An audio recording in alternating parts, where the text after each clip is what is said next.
Do you think that men can get pregnant?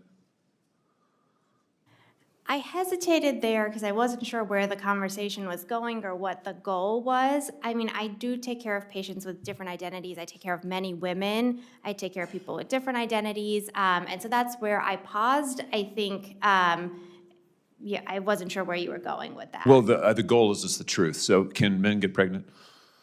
Again, the reason I paused there is I'm not really sure what the goal of the question The goal is just to establish a biological reality. You just said a moment ago that science and evidence should control, not politics. So let's just test that proposition. Can men get pregnant? Let me break down a moment in the Senate that no one can stop talking about. Senator Josh Hawley, known for his sharp questions, sat across from Dr. Verma, a leading medical expert. He started with what sounded like the simplest question in the world. Can men get pregnant?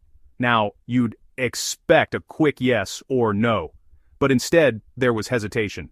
Dr. Verma didn't answer directly. The conversation shifted. Suddenly, it was about patient identities and the complexity of individual experiences, not biology. You could feel the room tense up. This wasn't just a Q&A anymore. It was the start of a showdown. Hawley didn't back down. He pointed out that Dr. Verma herself had said medicine should follow science and evidence, not politics.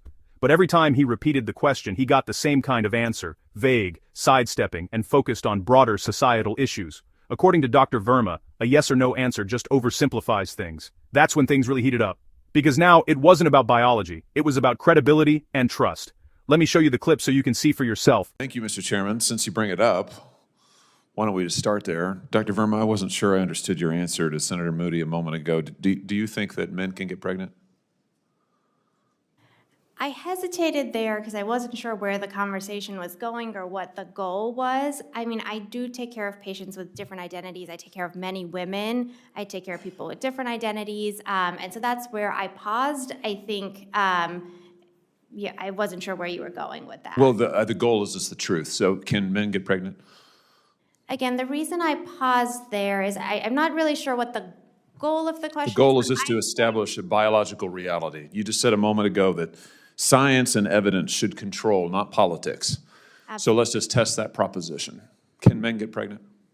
I take care of people with many identities, but Can men get I take care pregnant? of many women that can get pregnant. I do take care of people that don't identify as women. That Can men get pregnant? Again, as I'm saying, Let me just remind you what you testified to a moment ago. Science and evidence should control, not politics. So can men get pregnant? You're a doctor, I agree. think. Science and evidence should guide medicine. Do science and evidence tell us that men can get pregnant? Biological men, can they get pregnant? I also think yes/no questions like this are a political tool. And No, yes/no questions are about the truth, doctor. Let's not make a mockery of this proceeding. This is about science and evidence, and I'm asking you. You know, the United States Supreme Court just heard arguments yesterday at great length on this question. This is not a hypothetical question. This is not theoretical. It affects real people in their real lives. And you're here as an expert, called by the other side as an expert. And you've been telling us that you follow, right, you're a doctor, and you follow the science and the evidence. So I just want to know, based on the science, can men get pregnant? That's a yes or no question. It really is, I think. I think you're trying to reduce the complexity of a lot. I'm not. I'm trying to get, it's not complex. I'm trying to get to an answer, and I'm trying to test, frankly, your veracity as a medical professional and as a scientist. Can men get pregnant? I think you're also conflating This is male extraordinary. female with No, I'm not conflating male and female. They're two different things. There's biological men and there's biological women. And I want to know, can men get pregnant? What you were talking about is biological. You're not going to answer my question, it sounds like. Biological males. This isn't hard, doctor. Can men get pregnant? Yes or no? Again, I would be more than happy to have a conversation with you that is not coming from a place of trying to be polarized and push. I'm not trying to be polarizing. I'm trying to ask, I think it is extraordinary that we are here in a hearing about science and about women. And for the record, it's women who get pregnant, not men. We are here about the safety of women and science that shows that this abortion drug causes adverse health events in 11% of cases. That's 22 times greater than the FDA label, another fact you haven't acknowledged, and yet you won't even acknowledge the basic reality that biological men don't get pregnant. There's a difference between biological men and biological women. I don't know how we can take you seriously and your claims to be a person of science if you won't level with this on this basic issue. I thought we were past all of this, frankly. I can't believe we're still here talking about this. I am a person of science, and I'm also someone here who's here to represent the complex experiences of my patients, and I don't think polarized language or questions serve that goal. I don't think they serve the American people. It is not polarizing to say that there is a scientific difference between men and women, and I want this to be clear and for the record. It is not polarizing to say that women are a biological reality and should be treated and protected as such.